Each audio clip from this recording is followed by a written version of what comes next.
안녕하세요. 황녀의 싸다고 토크 시간입니다. 오늘의 황녀 사연은요. 시어머니의 말도 안 되는 행동 때문에 결국 분가를 하게 된 어느 한 며느리분의 사연입니다. 사연 읽기 전에 구독과 좋아요, 많은 공유 부탁드릴게요. 저번에 저희 시어머니와의 첫 만남 사연을 보냈던 사람입니다. 아들 사랑이 너무 강하고 모든 아들 옆자리는 본인이라고 생각하는 저희 시어머니는 결혼 시작부터 정말 사람 피를 말렸던 것 같습니다. 사실 저는 엄마가 일찍 돌아가셔서 아버지와 둘이 살았습니다. 목수일을 오랫동안 하신 아버지는 현재 시골에서 편백나무로 가구 만드시는 일을 하고 계십니다. 가구만 만드시는 건 아니고 작게 농사도 지으는데 귀농하신 지 오래되진 않으셨고 이미 그쪽에는 큰아버지 부부가 살고 계시기에 내려가시게 되었습니다. 공기도 좋고 저도 가끔 아버지 보러 내려가면 정말 편하게 쉬다가 오거든요. 그래도 아직 귀농해서 살라고 하면 그러지는 못하겠더라고요.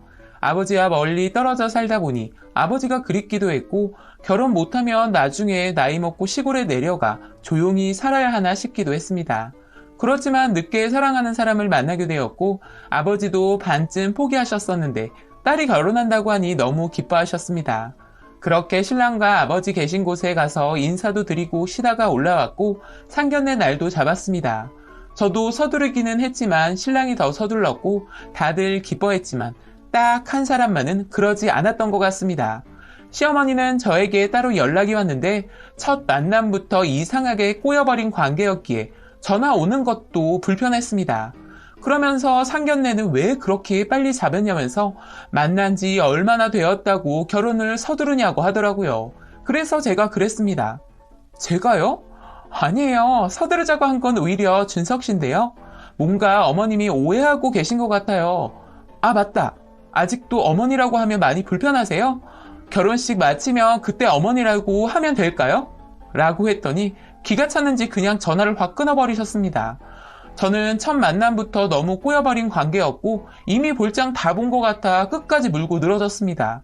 그렇게 하지 않으면 사람 뒤통수 칠 것만 같았거든요. 그렇게 신랑에게는 어머니랑 통화했다고 했고 혹시 어머니가 결혼 반대하시냐고 물었더니 하나밖에 없는 아들이라 서운해 하시긴 하지만 반대하시지는 않는다고 했습니다.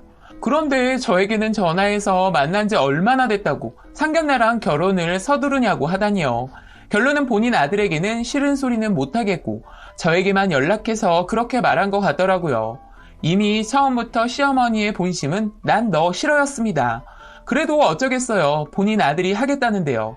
그렇게 상견례 날이 왔고 저희 아버지와 시어머니와 만났습니다. 그날도 생각하면 진짜 기분이 나빴습니다. 아버지가 말하는데 대꾸도 잘 하지 않으시고 꿀먹은 벙어리처럼 웃음기 없는 얼굴로 식사도 하는 둥 마는 둥 하시면서 나 지금 굉장히 불편하다였습니다. 아버지께서 집은 따로 마련해 주는 게 낫지 않냐. 집 구할 때는 저희도 돈을 보태겠다.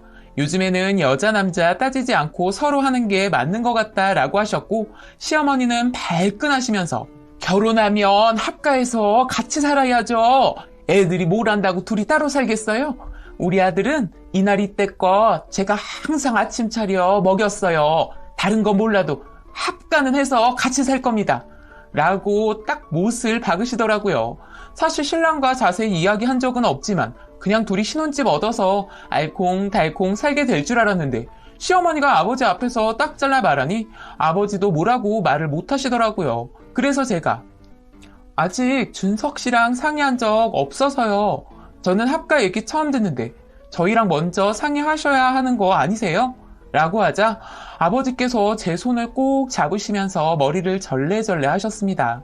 그러면서 아버지께서 혜정아, 넌 어른이 말씀하시는데 왜 그렇게 말을 하냐? 그러면 못 써. 라고 저에게 말씀하셨고 시어머니에게는 다 큰 성인들인데 왜들 둘이 못 살겠습니까? 일단 두 사람 의견도 들어보고 결정하셔도 되지 않을까요? 라고 하니 시어머니도 아무 말 안 하시더라고요. 만약 저희 아버지랑 신랑이 그 자리에 없었다면 시어머니 입에서 무슨 소리가 나왔을지 생각만 해도 아찔하더라고요. 그렇게 상견례는 잘 마무리가 되었고 결혼식장도 예약하고 이것저것 준비할 게 많이 생겼고 마지막 합가 문제만이 남아 있었습니다. 신랑은 아무리 어머니를 설득해 보았지만 저희끼리 따로 사는 건 절대 안 된다고 하시면서 몇 년을 살던 결혼하고 처음에는 무조건 합가를 해야 한다고 하셨습니다. 신랑도 도저히 어머니 설득하는 거 무리라고 생각했는지 저에게 눈물을 보이며 이야기를 하더라고요. 중간에서 얼마나 힘들까 싶기도 했고 사랑하는 사람이 저렇게 힘들어하니 저도 일단 합가를 하기로 마음 먹었습니다. 그런데 아무리 생각해도 내가 과연 시어머니와 한 집에서 같이 살 수 있을까 싶었습니다. 눈 마주치는 것도 껄끄러운 사이가 되어버렸기 때문에 진짜 너무 싫었습니다. 그렇게 저는 결혼식을 마치고 신혼여행을 다녀와 시어머니와 한 집에서 함께 살게 되었습니다. 신혼여행 가서도 전화를 어찌나 하시는지 진짜 진절머리가 나더라고요. 영상통화로 계속해서 전화가 왔고 전화 받느라 식사도 제대로 못하는 신랑을 보니 내가 과연 결혼을 잘한 건가 싶기도 했고 저 꼴을 이제 눈앞에서 보게 될 텐데 그건 참고 견딜 수 있을지 의문이 들었습니다. 그렇게 시어머니와 신랑이 살던 집으로 저는 몸만 들어갔습니다. 혼수할 거 말씀해 주시면 다 한다고 했더니 그런 거 필요 없다고 하시면서 몸만 들어와도 된다고 했고 그래서 저는 그렇게 했습니다. 제가 돈이 없는 것도 아니었고 저도 결혼에 싫은 소리 듣기도 싫었기 때문에 뭐라도 해가려고 했더니 극구 반대를 하시더라고요. 또 신랑 집이 넓은 평수라 빈방이 2개나 더 있어서 방 하나는 드레스룸으로 해놓기로 했거든요. 그 방에 들어가는 가구만 제가 따로 구입을 했습니다. 그렇게 결혼해 드레스룸에 제 옷이랑 신랑 옷이랑 정리를 해놓고 둘이 손발이 척척 맞았습니다. 그런데 첫날부터 시어머니는 노크도 하지 않고 저희 방에 들어오셨고 저를 흔들어 깨우셨습니다. 저는 눈을 비비고 일어나니 나와서 아침 차리는 거 도와달라고 하시더라고요. 결혼식에 신혼여행에 피곤해 쩔어 있는데 굳이 새벽 5시부터 저를 깨워 아침을 같이 차려야 했던 걸까요? 첫날이라 이것저것 알려주시려고 그러시나 싶었고 그렇게 시어머니 옆에서 도와드리는데 시키는 것도 없이 그냥 본인이 혼자 다 하시더라고요. 저는 멀뚱멀뚱 서서 하는 것도 없이 전봇대처럼 서 있었고요. 그렇게 잠시 화장실에 다녀오니 시어머니가 보이질 않더라고요. 그래서 저희 방으로 가보니 시어머니가 신랑 자고 있는 침대에 누워 신랑을 간지럼을 피면서 깨우고 있더라고요. 결혼한 사람은 나인데 왜 본인이 신혼방에 들어가 아들을 저렇게 깨우나 싶었고 눈꼴 시려워서 못 보겠더라고요. 저는 결혼 첫날부터 아침을 먹는 둥 마는 둥 했고 식사 다 마치고 나니 시어머니가 하는 말이 내가 아침 차렸으니까 너가 설거지해? 라고 하셨고 그 말을 들은 신랑은 혜정이도 아침 차리는 거 같이 한 거 아니었어? 라고 말하니 시어머니 제가 뭘 한다고 아침을 차려? 엄마가 다 했지. 우리 아들 입에 들어가는 건데 엄마가 해야지. 아, 그런 거야? 난 혜정이도 일어나 있길래 같이 한 줄 알았지. 라고 하길래 진짜 짜증이 확 나길래 맞아, 난 아무것도 안 했어. 어머님이 다 하셨지. 그럼 어머님, 저 내일부터는 새벽 5시에 안 일어나도 되죠? 전 할 줄 아는 게 아무것도 없어서요. 아침부터 어머님이 차려주신 집밥 먹으니까 눈물이 다 나려고 해요. 어머니 정말 잘 먹었어요? 새벽 5시에 일어났어? 아, 피곤하겠다. 잠도 많이 못 잤는데. 내일부터 출근도 해야 하는데 뭘 그렇게 일찍 일어났어. 나라도 깨우지. 설거지는 내가 할 테니까 들어가서 좀 쉬어. 라고 말해주더라고요. 그 소리 들은 시어머니는 얼굴이 울그락불그락 되시면서 방으로 들어가시더라고요. 본인이 아침 차렸다고 뽐내고 싶으신 것 같았는데 어떻게 새벽 5시부터 저 깨운 건 쏙 빼놓고 본인이 다 한 것처럼 말을 하시는지 저는 그냥 아무 말 못하고 바보같이 당하는 사람이 아니거든요. 제가 나이도 먹을 만큼 먹었고 누구에게 말로는 지는 사람이 아닌지라 저에게 악한 마음 먹은 사람에게는 똑같이 대갚아주고 그게 시어머니라도 예외는 아니었거든요. 어떻게 보면 시어머니는 본인 패를 다 드러나게 하시는 분 같아서 항상 본인이 당하시는 것 같았습니다. 이것 말고도 같이 합가에 살면서 이상한 행동은 끝이 없었습니다. 드레스룸 제일 위에 있는 서랍에 제 속옷이랑 신랑 속옷 넣어두었는데 저희가 회사 다녀온 사이에 저희가 정리해놓은 걸 싹 다 뒤집어 놓으셨더라고요. 제일 위에 있는 서랍에는 신랑 속옷 그대로 넣어놓고 제 속옷은 제일 아래 칸에다가 넣어두시고요. 아무리 합가해서 집안일도 시어머니가 하신다고 하지만 어떻게 며느리 속옷까지 마음대로 넣어두시는지 이해가 안 가는 분입니다. 더 황당한 건 제가 산 속옷을 똑같이 사서 입으신다는 겁니다. 저는 사실 씻을 때 제 속옷 바로바로 빨아서 건조기 돌리거든요. 남편 거는 따로 시어머니가 빠신다고 하시길래 알았다고 했는데 글쎄 아들 속옷이랑 본인 속옷을 한 곳에 넣어 세탁기에 돌리시고 건조기 다 되어서 보니 제 속옷이랑 똑같아서 진짜 황당했던 일이 있었습니다. 몇십 년을 아들이랑 둘이 살았으니 한 곳에 넣어 빨 수도 있다 생각이 들지만 어떻게 제 거랑 똑같은 색상에 똑같은 디자인을 사서 입을 수가 있는 걸까요? 진짜 징그러 보였습니다. 며느리 따라하기 코스프레인 걸까요? 그 외에도 저를 대놓고 싫어하는 티를 팍팍 내셨습니다. 제가 구두 벗어놓으면 잘 정리해놓는데 어느 날부턴가 제 구두가 내동댕이 쳐져 있는 걸 보게 되었고 시어머니가 그렇게 한다는 걸 알았습니다. 고기 들어간 국을 주시면 고기는 쏙 빼놓고 주시고 밥을 먹는데 이빨이 아작날 뻔한 적도 있습니다. 밥풀을 일부러 굽게 하신 건지 딱딱한 밥풀이 제 밥에 들어있어서 이빨 나가는 줄 알았습니다. 결혼하고 시어머니와 이렇게 같이 살다 보니 하루라도 같이 살기 싫어졌고 집에 들어가기가 싫을 정도로 불편함이 느껴졌습니다. 처음에는 신랑에게 일일이 말하지 않았지만 나중에는 하나씩 다 말을 하기 시작했고 신랑도 그런 일을 들으니 본인도 인정하더라고요. 엄마가 본인한테 너무 과하게 행동하는 거 알고도 있고 저에게 못되게 구는 것도 대충 눈치는 채고 있었다고요. 신랑은 결혼하고 나면 엄마가 덜 그럴 거라고 생각했는데 더 심해지신 것 같아서 걱정이 많이 되었다면서 엄마에게 이야기하겠다고 했고 주말에 셋이 둘러앉아 치맥을 하며 이야기를 꺼냈습니다. 일단 신랑이 엄마 우리 이제 같이 산 지 6개월 정도 됐는데 서로 좀 조심할 건 조심해야 할 것 같아. 우리 방에 들어올 때 노크 좀 해. 그리고 나 이제 혜정이랑 결혼도 했고 수시로 전화하는 건 이제 그만할게. 또 우리 둘이 신혼인데 주말에는 데이트도 둘이만 할게. 항상 셋이 같이 다닐 수는 없잖아. 같이 살려면 엄마도 달라져야지. 뭐라고? 한 집에 살면서 내가 아들 방에도 마음대로 못 들어가? 그리고 내가 뭘 조심해야 한다는 거야? 혜정이 너가 이러라고 시켰니? 밥 해줘, 빨래 해줘, 해줄 거 다 해주는데 넌 뭐가 그렇게 불만이야? 같이 산 지 6개월밖에 안 됐는데 뒤에서 아들한테 시엠이 욕이나 하고 앉아있고 너가 그렇게 견디기 힘들면 그만 살고 나가면 되잖아. 너 어차피 몸만 들어왔으니까 네 집만 챙겨서 나가면 되는 거 아니야? 진짜 시어머니 생각하는 것 자체가 도저히 대화가 안 되는 사람 같았어요. 아들이 결혼했으면 행복을 빌어줘야 하는 건데 결혼이 장난인가요? 결혼한 며느리한테 몸만 들어왔으니 집만 챙겨 나가라니요? 좋게 이야기하면 될 것 같았는데 저렇게 말하니까 저도 입 다물고 말 안 했던 이야기를 꺼내기 시작했습니다. 어머니, 지금 저보고 이혼하고 나가라는 말씀이세요? 몸만 들어왔으니 집만 챙겨 나가라니요? 제가 어머니 민망할까봐 말씀 안 드렸는데 제 속옷은 왜 따라 사신 거예요? 그리고 아들이 결혼했으면 사실 속옷도 제가 알아서 세탁해야 하는 게 맞는 거 아니에요? 어머니 속옷이랑 준석 씨 속옷이랑 같이 세탁하는 것도 전 이해가 안 가요. 그리고 제 구두는 왜 자꾸 현관에 던져놓으시는 건데요? 제가 못 봤을 것 같으세요? 저 그런 거 알면서도 다 참았거든요?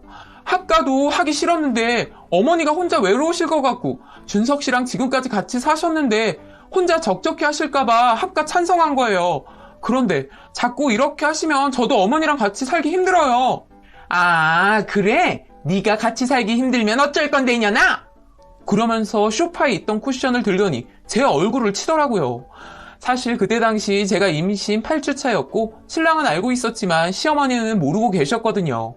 신랑이 그걸 보더니 엄마 도대체 왜 이러는 거야? 어른이면 어른답게 행동해야지. 어떻게 며느리를 때려? 지금 혜정이 임신한 상태라고. 나도 이제 안 될 것 같아. 우리 분가할게. 신랑은 그대로 저를 부축해 방으로 들어가려는데 시어머니가 갑자기 신랑 다리를 붙잡더니 어딜 나간다는 거야? 엄마랑 같이 살아야지. 저 불려시 꽃뱀 같은 년한테 홀려가지고 임신을 했어? 그거 니에 맞긴 한 거야? 정말 해도 너무하신 분 같았습니다. 며느리가 임신을 했다고 하면 아무리 기분 나쁘게 얘기하고 있더라도 축하한다던가 거기서 멈춰야 하는 거 아닌가요? 그런데 신랑 애가 많이 아니요. 정신이 온전한 분이 맞나 싶었습니다.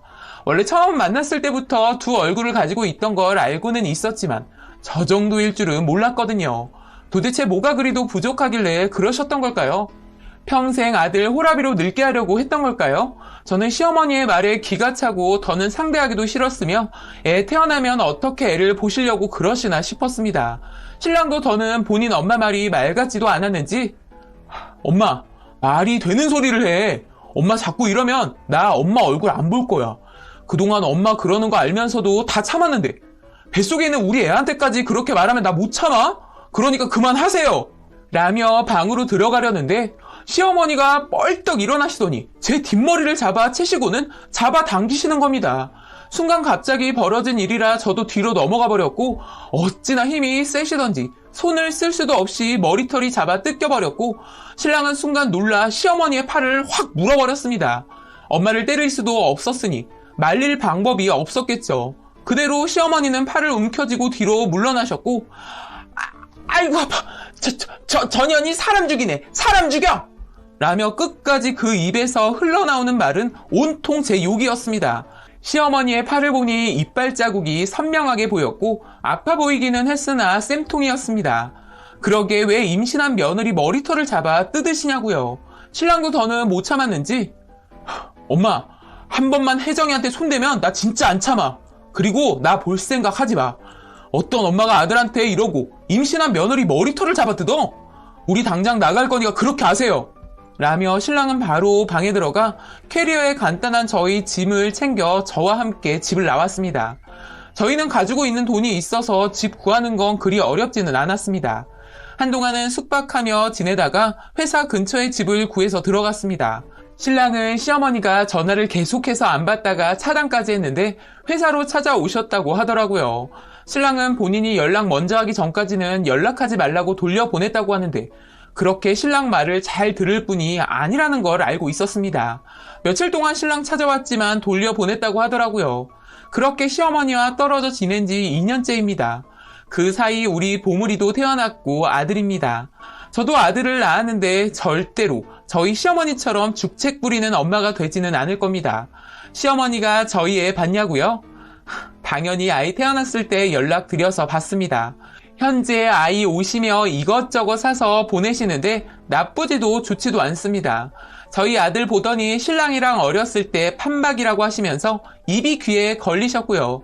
저와는 대화 잘 안 하시려고 하는데 얼굴이 예전처럼 울그락불그락 하지는 않으세요. 사실 그때만 생각하면 애도 보여주기 싫지만 어떻게 그렇게 살겠어요. 그래도 제가 사랑하는 사람의 어머니인걸요. 전보다는 조금 나아지셨으니 딱 이대로 지내면 좋겠습니다. 선을 넘어 들어오시는 일 없도록 해야겠죠. 처음부터 이렇게 살았어야 한다는 생각도 듭니다. 맞지 않는 사람끼리 한 집에서 살았으니 분란이 일어났었고 아들 사랑이 병적으로 너무 강한 분이셨기에 어느 며느리를 봤어도 한 번은 일어났을 일 같다고 생각이 듭니다. 그래도 아직까지는 시어머니가 불편합니다. 신랑 없이는 절대 안 만나고 있고 요즘 들어 자꾸만 놀러 오라고 하시는데 웬만하면 밖에 안 나가려고 하고 있고요. 자꾸 만나면 정말 언제 돌변할지 모르는 분이라 선을 지키며 살라고요. 다른 건 모르겠고 이렇게 제가 사랑하는 신랑 낳아주신 분이니 그만큼의 대우는 해드리며 살아보려 합니다. 라고 사연 올려주셨습니다. 오늘의 사연 여기까지였고요. 많은 공유와 여러분들의 생각이나 느낀 점이 있다면 댓글로 표현해 보시기 바랍니다.